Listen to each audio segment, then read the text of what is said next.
65ª edição do Ainda Sem Nome, o seu podcast predileto sobre comunicação digital. Mais uma vez, direto do bunker da rede, os estúdios número 2 aqui. Eu sou o Caio César. E eu sou o Felipe Min. De novo, né, cara? E aí, cara? Beleza? Como é que estamos? Eu acho que esse hábito tem que ser perpetuado, esse hábito tem que ser perpetuado de alguma forma, isso é verdade. Eu acho que fica mais legal, assim. Novamente, dizendo que hoje é dia 18, você vai ver essa edição no dia 23 de outubro. 23, exatamente. Você é melhor de matemática do que eu. Ou 22 de outubro, exatamente. Quinta-feira. Exatamente.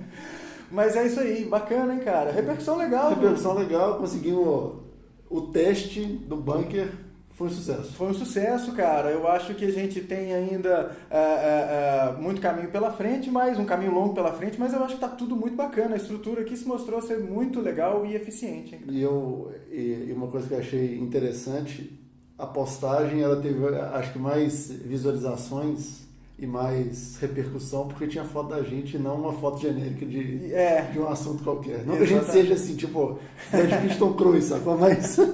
Bradley Pitts. Exatamente. Bradley Pitts, como diria o Gafilanax. Exatamente. Mas é isso aí, eu acho que é bacana, né, cara? As pessoas vendo a gente, eu acho que é bem interessante. Isso aí. Então temos que investir mais nisso. E agradecer, né, a galera que a gente esqueceu na edição passada. Né? Acho que a gente estava tão pilhado com uma coisa nova de fazer em vídeo, assim, que a gente acabou esquecendo, lá na edição número 63, a participação do Moreno Osório, foi muito legal. Cara, um dos melhores episódios até a presente data. Até a presente data. Papo muito bacana sobre jornalismo e tecnologia e o trabalho que ele faz no Farol.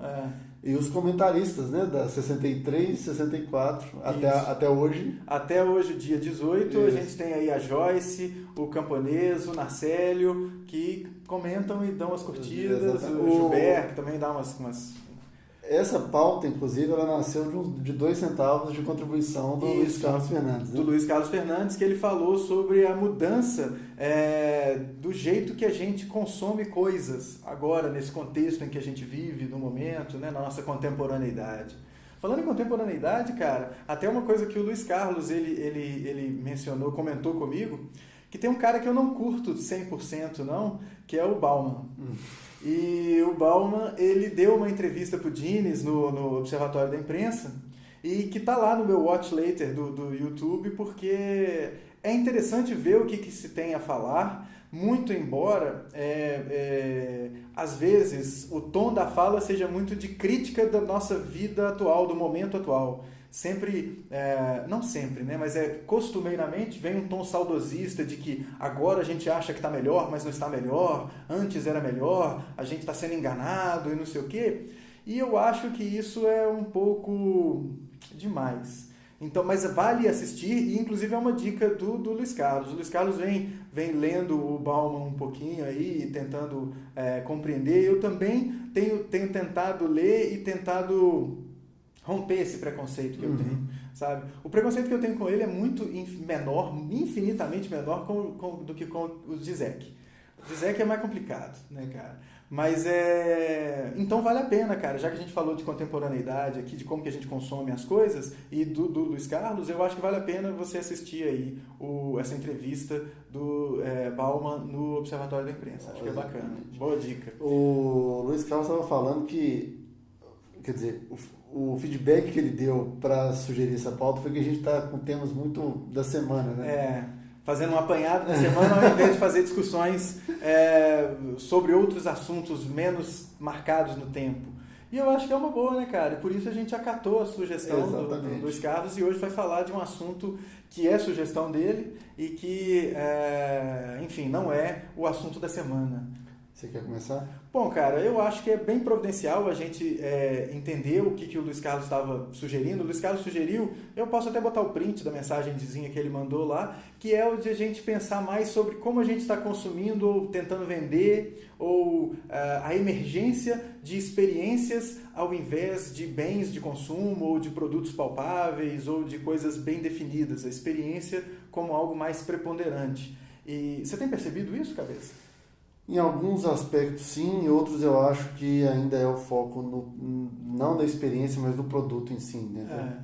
Pois é, se a gente for pensar na perspectiva do marketing, né, cabeça, desde, sei lá, anos 1970 e a década de 1970, a gente vê uma emergência de algo além das características físicas e palpáveis dos produtos para diferenciá-los, porque a produção começa a deixar a produção em série, em massa, né, começa a deixar tudo muito parecido. Então um carro começa a ficar muito parecido com o outro, uma calça jeans muito parecida com a outra, um tênis muito igual, e aí o que vai fazer a diferença entre um e o outro não vai ser o produto físico em si. A experiência dele. Agora a gente vem ver a experiência, mas talvez naquele momento era o serviço, pós-venda, assistência, atendimento e tal. Os anos vêm passando, hoje isso se transforma num negócio muito maior, que é a experiência, que é desde o primeiro momento que você tem contato com a marca, depois como que você é atendido na loja, ou como que você é atendido nas mídias sociais e etc. Isso tudo faz uma experiência de compra maior. É um esquema que a gente vê muito bem feito, é impossível não falar, né, cara, nas lojas da Apple. A experiência Apple é uma experiência realmente diferente. Mas a gente tem visto isso de outra forma. Falando em produto, cara, recentemente aqui com a instalação do bunker, eu me vi voltando a usar o Windows, porque os nossos computadores aqui de edição e de tratamento, eles vão rodar o Windows com o software da Adobe. Uhum. E aí uma coisa que eu vi, a última versão do Windows que eu usei foi o Windows 7, que eu tenho numa maquininha virtual só para acessar o banco. Obrigado, Santander. Mas, então eu só ligava aquela máquina para acessar o banco, fazer qualquer coisa no banco, desligava aquela máquina. E agora, usando o Windows 10 com esses computadores daqui, eu vi uma diferença, cara. Microsoft eu acho que deu uma acertada, assim, tá? O negócio está bem, bem interessante. E o processo de compra da licença do Windows foi muito tranquilo. O processo de compra do Creative Cloud para usar o Premiere, o After Effects, etc., e o próprio Photoshop e tal, foi tudo muito tranquilo, uma coisa bem... O jeito que a Adobe se comunica com a gente no site ali, eu achei muito legal. Então, assim, não é uma coisa mais presa unicamente à Apple, não. Né? Mas a Apple é um expoente, é uma referência que a gente tem que prestar atenção nela. Né? A Apple, é um exemplo bom de quando qualquer tipo de lançamento de produto vira um negócio que toda a internet para falar.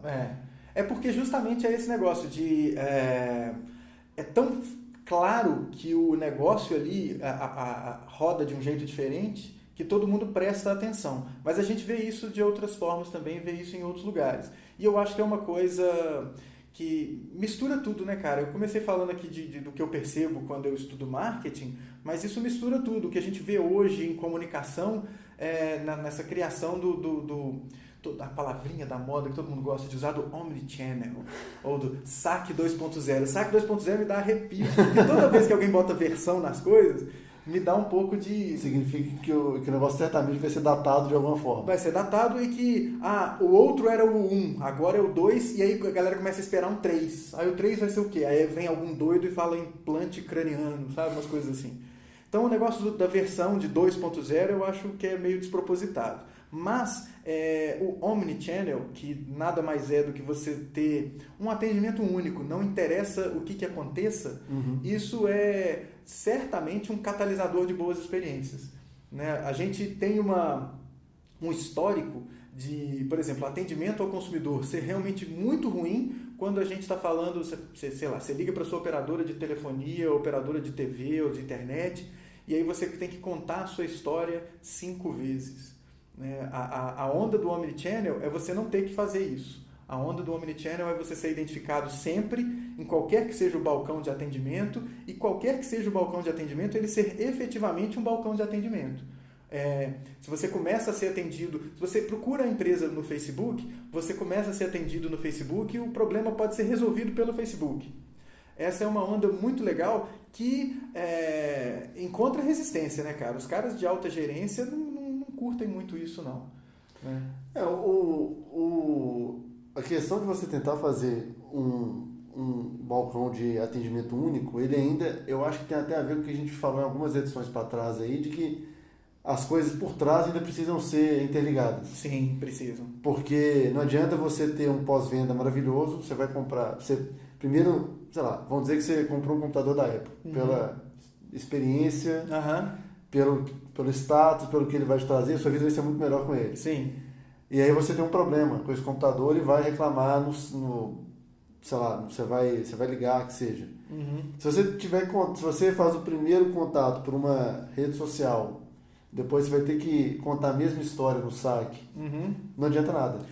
Aí não é o Omnichannel. Não é o Omnichannel, mas ainda assim o cara vende um Omnichannel, mas ainda por trás não é o...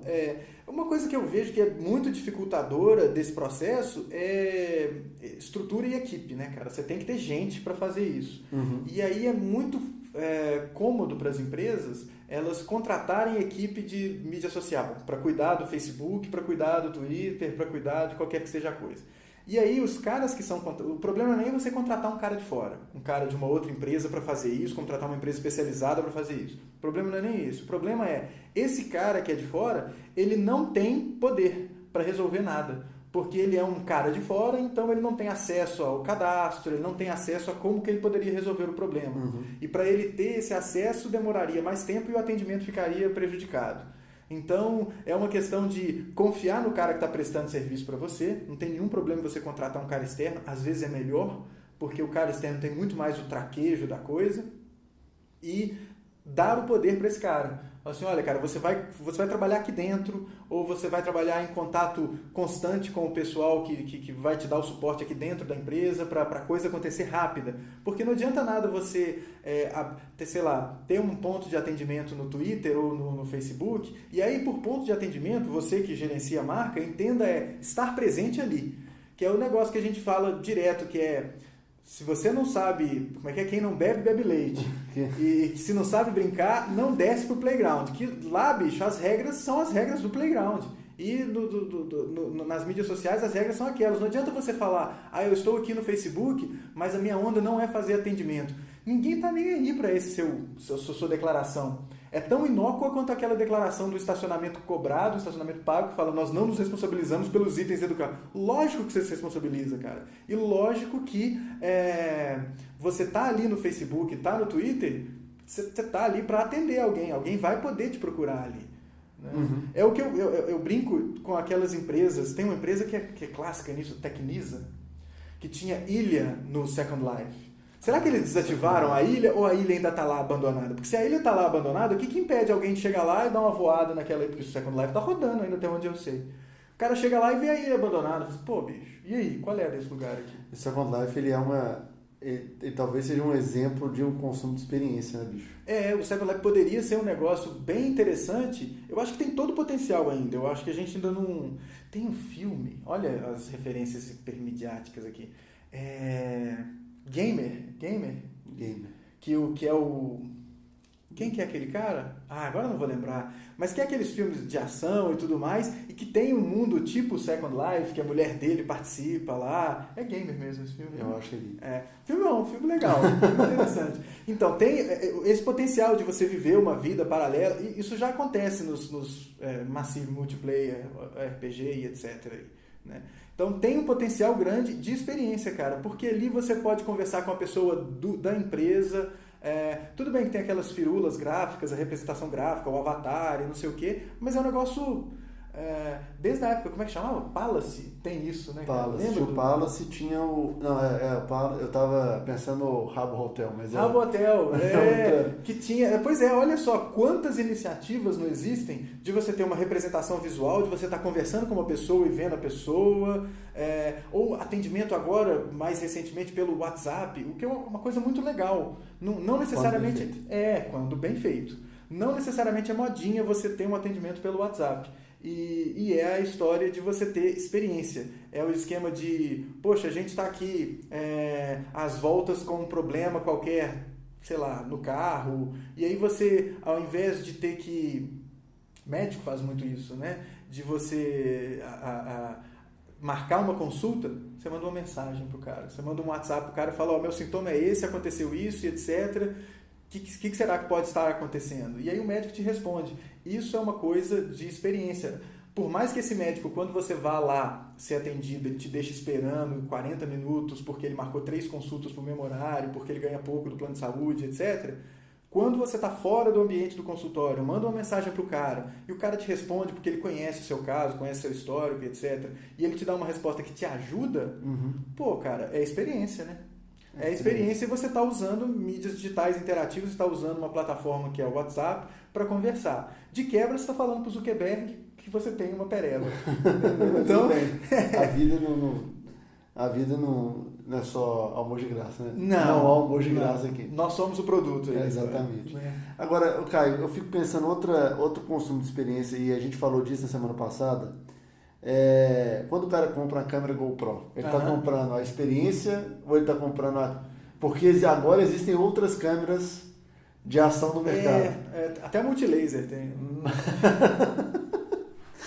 Mas nenhuma comunica tão bem a sua vida de ação, emoção, feita a GoPro. Pois é. Quando eu estou comprando a GoPro, eu estou comprando uma câmera confiável. Sim. Ou eu estou comprando a experiência de ter uma vida cheia de ação e emoção? Olha, e tem um esquema que... por isso que a gente não deve ficar... É o DBH, né? DBTH, Don't Believe the Hype. Né, cara? Porque a onda não é só você falar assim, é a experiência de, sei lá, o vídeo sobe rápido. Igual a coisa de quando você falou de câmera, se você tem o seu Google Fotos habilitado para ele fazer o backup e conta a história das suas viagens e não sei o quê, que é muito massa, né, cara? Que é um negócio absurdamente legal. Mas isso não funciona sozinho. Você vê o próprio caso do Google Fotos. O Google Fotos é um produto que muito pouca gente conhece, e da quantidade de pessoas que conhecem, uma parcela ínfima efetivamente usa, e é um negócio super mão na roda, que seu telefone pode morrer e você continua de boa porque todas as fotos dali estão backupadas. Se você sincroniza uma pasta no seu desktop, copia para lá e ele faz o backup das coisas, ele sobe imagem alta, acho que ele sobe imagem até em RAW, né? Não sei se ele sobe em RAW, mas ele sobe imagem alta e não está nem aí. E ele monta a história, etc. Mas não é todo mundo que usa. Por quê? Acho que uma coisa que falta ao Google é o trabalho embora a gente veja isso em outras iniciativas, como os Doodles, etc., é um trabalho de consolidação da marca. Tá até marcado no meu ler mais tarde ali, uma coisa que eu vi hoje, que é uma entrevista do Eric Schmidt falando por que o Google mata produtos rapidamente. Acho que foi o Robert Scoble que compartilhou isso hoje de manhã, e eu coloquei no meu ler mais tarde ali, que se o produto não está crescendo muito rápido, quer dizer que ele não escala fácil, quer dizer que ele não é bom, então nós não vamos dar sequência ao produto.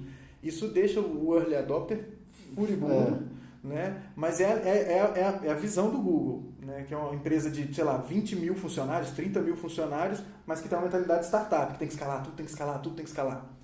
Então, para chegar na onda, eu acho que não é só a experiência em si, tem um trato de branding que a GoPro tem e que faz todo o ambiente GoPro ser diferente. Mesma coisa da Apple, né, cara? Que é muito mais branding. Mesma coisa do Papa Francisco, cara. O Papa Francisco é um caso legal de branding. Ele não necessariamente é um cara que pensa diferente. Ele é um cara que tem um branding, uma ferramenta de relações públicas ali muito bem montada.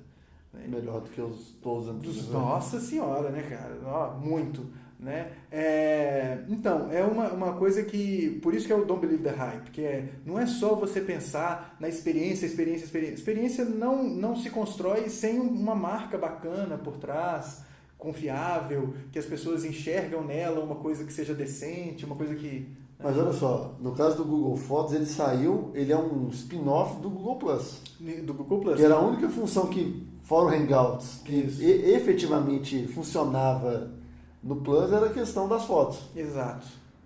E aí eles óbvio que aí talvez seja faz parte da mentalidade, se a única coisa que escalou dentro do Plus foi o Fotos, vamos focar nele. É o negócio do Hangouts, cara. A gente falou do WhatsApp, mas pensa na quantidade de gente que usa Android.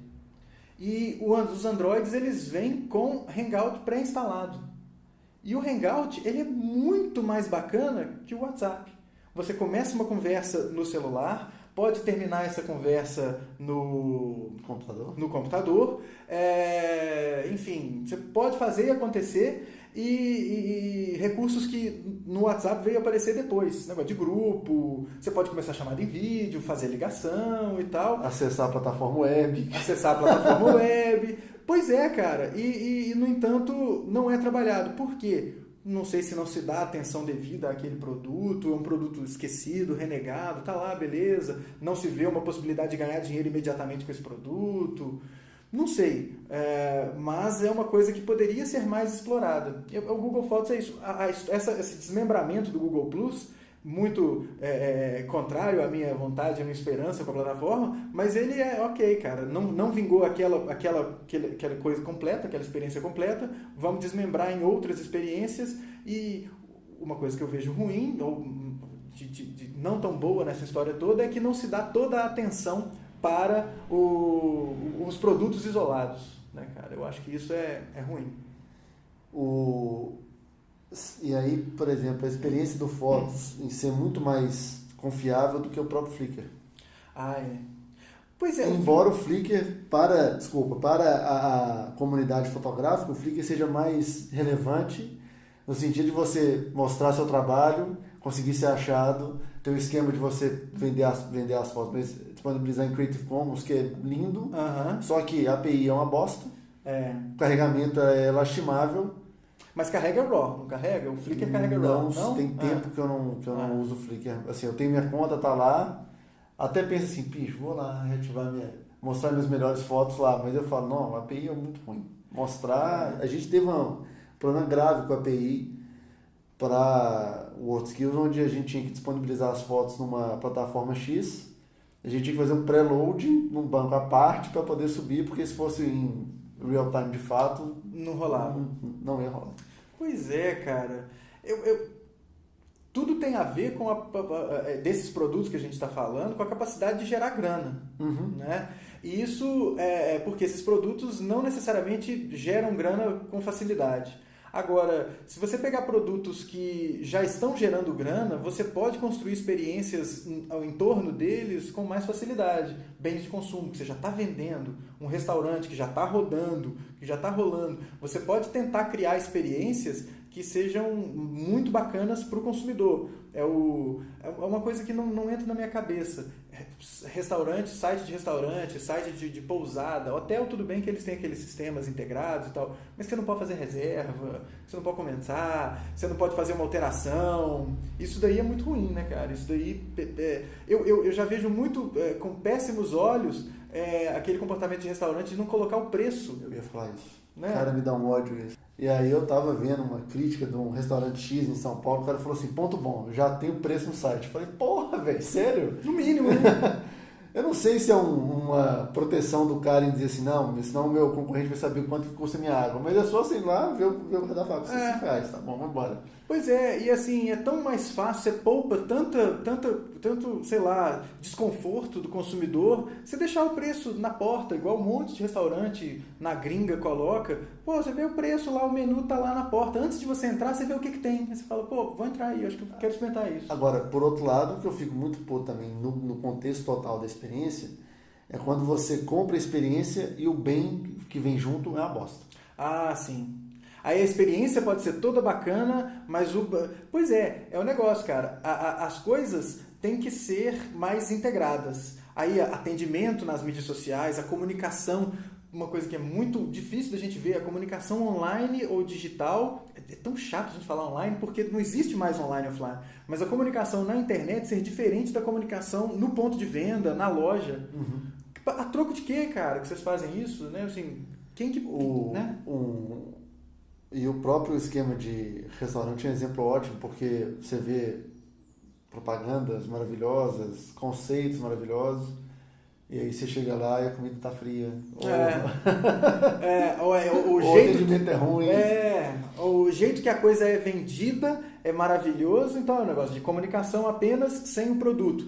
Eu acho que o esquema muito legal que a gente está percebendo agora é que tudo precisa ser integrado para a construção dessa experiência. Não adianta você ter só uma comunicação boa e um produto ruim. Não adianta você ter só um produto bom e uma comunicação ruim, no caso do Google Fotos. Não adianta você ter só uma perna da coisa funcionando bem e os outros aspectos mal construídos. As coisas têm que estar integradas. Se elas estiverem integradas e falando a mesma língua, a gente está num caminho bom. O próprio, a gente falando de Windows e tal, não tinha nada mais frustrante do que instalação de produto. Você comprava um software X, ou comprava um sistema operacional X, e ele é lindo, ele é maravilhoso, ele vai resolver sua vida e falha no finalzinho da instalação. Ou ele tem compatibilidade com uma coisa que você tem ali. Eu acho que talvez por isso o negócio da Apple seja bacana, porque como é tudo fechado, é mais fácil de controlar. Você tem menos variáveis para controlar. Uma coisa que é difícil pra caramba para a Microsoft é ter que lidar com hardware velho, lidar com essas coisas mais antigas. Exatamente. Pois é.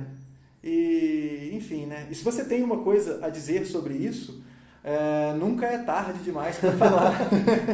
Né? Deixa os seus 2 centavos aqui nesse vídeo do YouTube, mas a gente prefere que você vá lá no aindasemno.me e fale lá, porque ali as pessoas vão ver a postagem, vão ver os seus comentários. Às vezes as pessoas estão assistindo o vídeo embedado no aindasemno.me e não veem o seu comentário lá no YouTube.